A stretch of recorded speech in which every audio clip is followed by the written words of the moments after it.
Class 12th lesson number 3 of your English, a father's letter, यानी एक पिता का खत. At what stage does a child needs the parents advice the most, यानी कौन सी उम्र ऐसी होती है जिसमें बच्चों को अपने माँ बाप की जो एडवाइस होती है वो सबसे ज़्यादा ज़रूरी होती है. तो अब हम इस लेटर में पढ़ने वाले हैं. My dear little fellow, you are now going to settle at school, यानी अब तुम स्कूल में सेटल होने वाले हो. You may consider this as your first entrance into the world, यानी तुम ऐसा मान सकते हो कि दुनिया में ये तुम्हारे पहली बार तुम दुनिया में एंटर करने जा रहे हो. As my health is so indifferent, यानी कि आजकल जो मेरी हेल्थ है वो काफ़ी अच्छी नहीं है. And I may not be with you long, और क्या मैं तुम्हारे साथ हो सकता है ज़्यादा लंबे समय तक ना रहूँ. I wish to leave you some advice the best I can for your conduct in life, तो मैं चाहता हूँ कि मैं तुम्हें कुछ एडवाइस मेरी देकर जाऊँ, जितनी बेस्ट मैं दे सकता हूँ तुम्हारे लिए लाइफ जीने के लिए. Both that it may be of use to you, यानी कि वो तुम्हारे भी काम आएगी. And as something to remember me by, और इससे मैं भी तुम्हें हमेशा याद रहूँगा. I may at least be able to caution you against my own errors if nothing else, तो इससे क्या होगा कि मैं कम से कम तुम्हें वो गलतियाँ बताऊँगा जो मैंने अपनी लाइफ में करी हैं. As we went along to your new place of destination, यानी कि जैसे जैसे तुम उस जगह पर जाओगे जो तुम्हारी नई जगह है. You often repeated that you dust say that they were a set of stupid disagreeable people, यानी कि वहाँ पर तुम्हें सेट ऑफ स्टूपिड लोग मिलेंगे जो डिसएग्रीएबल होंगे, यानी तुम्हारी बातों से सहमत नहीं होंगे. Meaning the people at the school, यानी कि ऐसे लोग तुम्हें वहाँ पर मिलेंगे. You were to blame in this, it is a good old rule to hope for the best, यानी कि एक पुराना नियम है कि आप हमेशा अच्छे की कामना करते हो. Always my dear believe things to be right till you find them to the contrary, यानी जब तक उन चीज़ों को अपने लिए अच्छा ही मान के चलो कि जो भी रहेगा अच्छे के लिए होगा. And even then instead of irritating yourself against them, यानी कि अब तुम अपने उन लोगों से तुम चिढ़ो, इससे अच्छा है कि तुम क्या करो, endeavour to put up with them as well as you can, यानी उनके साथ रहना सीखो. जितने अच्छे से तुम रह सकते हो उतने अच्छे से उनके साथ तुम रहना सीखो. If you can not alter them, okay, अगर तुम उन्हें नहीं बदल सकते हो तो तुम उनके साथ ऐसे ही रहना सीखो, तुम्हें ऐसे ही एडजस्ट करना सीखना पड़ेगा. You said you were sure you should not like the school where you were going, यानी तुम्हें वो जगह पसंद नहीं आएगी, यानी स्कूल पसंद नहीं आएगा जहाँ तुम जा रहे हो. This was wrong, और ये गलत था. What you meant was that you did not like to leave home, तुम्हारा मतलब था कि तुम्हें घर छोड़ना पसंद नहीं है. But you could not tell whether you should like the school or not till you had given it a trial, लेकिन जब तक तुम स्कूल पहुँचे नहीं हो तब तक तुम्हें ऐसा नहीं बोलना चाहिए कि तुम्हें स्कूल पसंद नहीं है. Otherwise your saying that you should not like it was determining that you would not like it, क्योंकि अगर तुम ऐसा बोलोगे कि तुम्हें पसंद नहीं है तो तुम्हें सचमुच वो जगह जाकर पसंद नहीं आएगी. Never anticipate evils, or because you cannot have things exactly as you wish, make them out worse than they are through mere spit and willfulness, यानी कि कभी भी बुरा अपने मुंह से मत कहो. अगर तुम्हें वो चीज़ नहीं मिल पा रही है जो तुम्हें एग्जैक्टली चाहिए थी, या उसकी जगह तुम्हें कुछ और भी मिल रहा है, तो भी उसे ख़राब मत करो अपने लिए, उससे अपसेट मत हो, और ऐसा मत सोचो कि तुम वो चीज़ कभी कर नहीं पाओगे. You seemed at first to take no notice of your school fellows, और rather to set yourself against them because they were strangers to you. अब तुमने पहली बार कभी नोटिस ही नहीं करा कि तुम्हारे साथ वाले कैसे हैं, क्योंकि तुम उनके साथ एडजस्ट करना ही नहीं चाहते थे. They knew a little of you as you did of them, और उन्हें भी तुम्हारे बारे में बहुत कम पता था जैसे तुम्हें उनके बारे में बहुत कम पता था.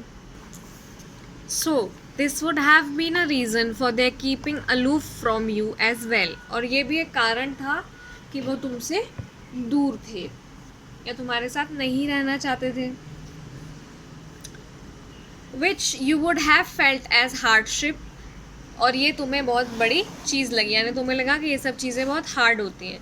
Learn never to conceive a prejudice against other because you know nothing of them. तो हमेशा याद रखो कि कभी भी किसी सामने वाले का बुरा मत सोचो, क्योंकि तुम्हें उसके बारे में कुछ नहीं पता है. It is a bad reasoning and makes enemies of half the world. तो इससे क्या होता है, ये एक बैड रीजनिंग होती है कि आप बिना किसी से मिले, बिना उसके बारे में जाने, उसके बारे में गलत सोचने लग जाते हैं, और इसलिए आधे से ज़्यादा जो वर्ल्ड है वो एक दूसरे का दुश्मन है. Do not think ill of them, यानी उनके बारे में गलत मत सोचो. Till they behave ill to you, जब तक कि उनका व्यवहार तुम्हारे लिए ख़राब नहीं है. And then strive to avoid the faults which you see in them, और फिर कोशिश करो कि तुम उनकी जितनी भी फॉल्ट्स या गलतियां हैं उन पे पर्दा डाल सको. This will disarm their hostility soon then pique और रेजेंटमेंट और कंप्लेंट. तो इससे उनकी जितनी भी शिकायत हैं तुम्हारे खिलाफ, जितनी भी इल फीलिंग्स हैं, कड़वी फीलिंग्स हैं, वो सब धीरे धीरे चेंज होने लग जाएंगी. I thought you were dispose to criticise the dress of some boys as not so good as your own. तो उन्होंने उसे बोला है कि मैंने सुना है कि तुमने किसी किसी बच्चों की ड्रेस के बारे में भी क्रिटिसाइज़ करा, यानी बुराई निकाली कि जितनी तुम्हारी अच्छी थी उतनी उनकी नहीं थी. Never despise anyone for anything that he cannot help, least of all. यानी कि कभी भी किसी के साथ में अच्छा, किसी को भी मतलब कभी भी नापसंद मत करो किसी चीज़ के लिए जिस पे उसका बस नहीं चलता. एटलीस्ट फॉर हिज पॉवर्टी, कम से कम उसकी गरीबी के लिए तो बिल्कुल नहीं. I would wish you keep up appearances yourself as a defence against the idle sneers to the world, but I would not have you value yourself upon them. यानी कि तुम्हारी जितनी भी अपीयरेंस है, कि अगर तुम अच्छे दिखते हो, तुम पैसे वाले घर से हो, या जो भी तुम्हारे में अच्छा है, उन्हें रखो अपने पास डिफेंस में दिखाने के लिए, जो लोग तुम्हें दिखाएं उनको दिखाने के लिए, पर कभी भी अपने ऊपर उस चीज़ का घमंड मत करो. I hope you will neither be the dupe nor victim of vulgar prejudice. Instead of saying above never despise anyone for anything he cannot help, I might have said never despise anyone at all. यानी कभी भी किसी का भी मजाक इस तरीके से मत उड़ाओ, या किसी को भी ऐसा नहीं कि किसी के पास कुछ चीज़ नहीं है या कोई गरीब है तो आप उसकी इज्जत करना बंद कर दो. For contempt implies a triumph over and pleasure in the ill of other. It means that you are glad and congratulate yourself on their failings or misfortunes. क्योंकि इसका मतलब है कि तुम्हें दूसरों के हार पर खुशी होती है, और ये कोई अच्छी चीज़ नहीं है. यानी तुम्हें इससे खुशी होती है कि किसी का बुरा हो रहा है. The sense of inferiority in others without this indirect appeal to our self-love is a painful feeling and not an exulting one. यानी कि किसी में भी खोट देखना, किसी को अपने से छोटा समझना, ये एक बहुत ही गलत भावना होती है. इससे सामने वाले को बहुत दुख होता है. You complain since that the boys laugh at you and do not care about you, and that you are not treated as you were at home. My dear, this is one chief reason for your being sent to school, to inure you bedtimes, to the unavoidable rubs and uncertain receptions you may meet with in life. यानी कि तुमने complain करी कि लोग तुम्हारे बच्चे तुम्हारे ऊपर हंसते हैं, तुम्हारा ध्यान नहीं रखते हैं और तुम्हें वैसा नहीं ट्रीट करते हैं जितने अच्छे से हम तुम्हें घर पर रखते हैं. तो बेटा यही एक सबसे बड़ा रीज़न है कि तुम्हें स्कूल भेजा जाता है, ताकि तुम्हें पता चले कि लाइफ में कुछ ऐसी चीज़ें भी होती हैं जो हमें पसंद नहीं होती हैं पर हम उन्हें अवॉइड नहीं कर सकते हैं.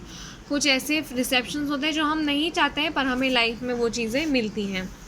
You cannot always be with me, and perhaps it is as well that you cannot, but you must not expect others to show the same concern about you as I should. यानी कि मैं तुम्हारे साथ हमेशा नहीं रहूँगा और तुम्हें किसी भी दूसरे से ये उम्मीद नहीं लगानी चाहिए कि जैसा मैं तुम्हें व्यवहार करता हूँ वैसा वो भी व्यवहार करेगा।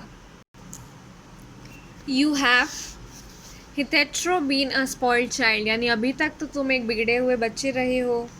And have been used to have own way a good deal, यानी अभी तक तुम्हारे साथ सब अच्छा हुआ है। Both in the house and among your play fellows with whom you were too fond of being a leader, यानी घर में भी हम तुम्हें अच्छे से रखते हैं और जिन लोगों के साथ तुम खेलते हो वहाँ पर भी तुम एक लीडर के जैसे हो।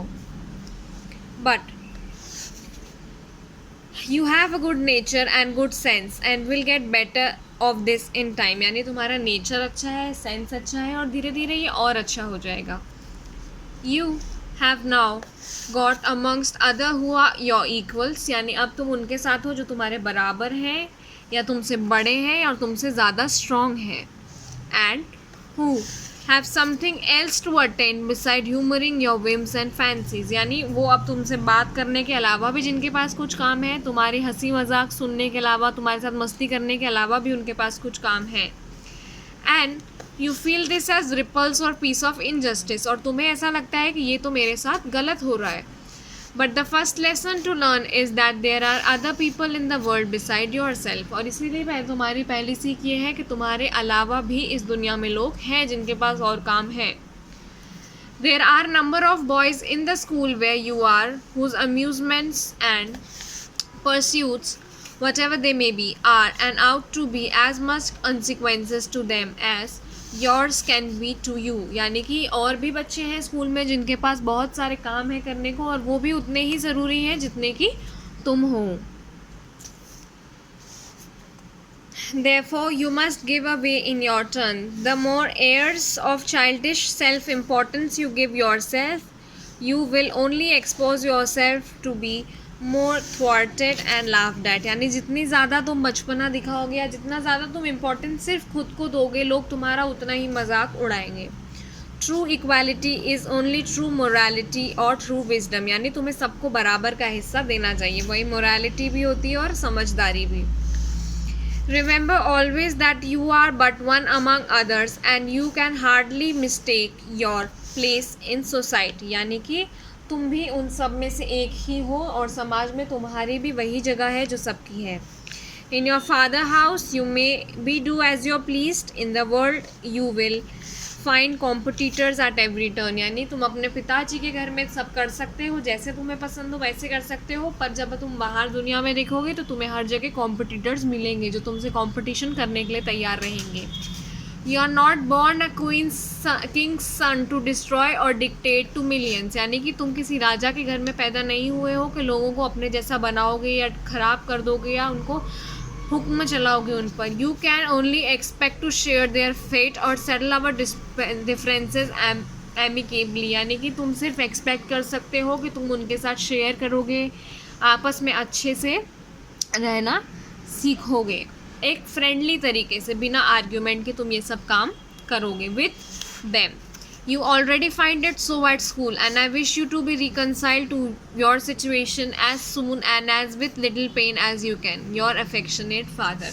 और अभी तो तुम सिर्फ स्कूल में हो और ये सब चीज़ें हो रही है, मैं चाहता हूँ कि तुम अपनी सिचुएशन के साथ जल्दी से तालमेल बिठा लो और जितने कम दुख दर्द के साथ ही कर पाओ उतना अच्छा है। तुम्हारा अफेक्शनेट फादर, विलियम हैज़लिट।